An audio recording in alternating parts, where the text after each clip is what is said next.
Excellencies, in our deliberations, we often advocate the promotion of a rules-based order. From time to time, respect for the UN Charter is also invoked. But for all the talk, it is still a few nations who shape the agenda and seek to define the norms. This cannot go on indefinitely, nor will it go unchallenged. A fair, equitable, and democratic order will surely emerge once we all put our minds to it. And for a start, that means ensuring that rule makers do not subjugate rule takers. After all, rules will work only when they apply equally to all. Mr. President, we must never again allow an injustice like vaccine apartheid to recur.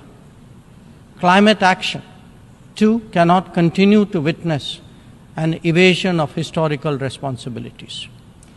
The power of markets should not be utilized to steer food and energy from the needy to the wealthy. Nor must we countenance that political convenience determines responses to terrorism, extremism, and violence. Similarly, respect for territorial integrity and non-interference in internal affairs cannot be exercises in cherry-picking. When reality departs from the rhetoric, we must have the courage to call it out. Without genuine solidarity, there can never be real trust. This is very much the sentiment of the Global South. Next year, the United Nations will be hosting the Summit of the Future.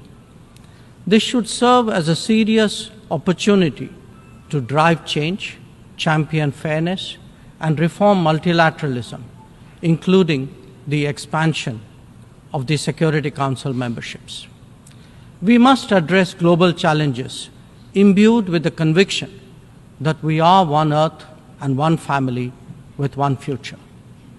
Excellencies, friends, India has entered the Amrit Kal, a quarter century where greater progress and transformation awaits us. We are confident that our talent and creativity, now so visibly unleashed, will power us forward. The world saw a glimpse of what is to come when our Chandrayaan-3 landed on the moon.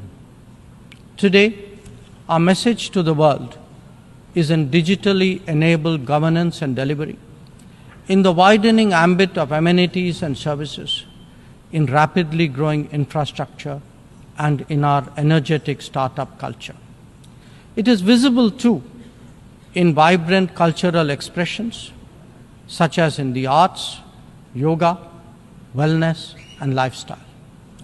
Our latest assertion is in a path-breaking legislation to reserve 1/3 of the seats for women in our legislatures.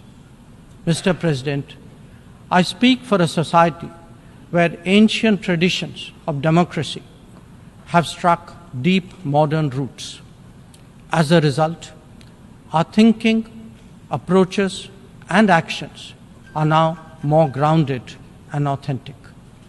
As a civilizational polity that embraces modernity, we bring both tradition and technology equally confidently to the table.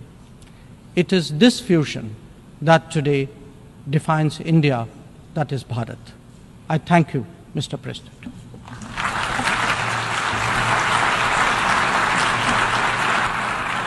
I thank the Minister of External Affairs of India.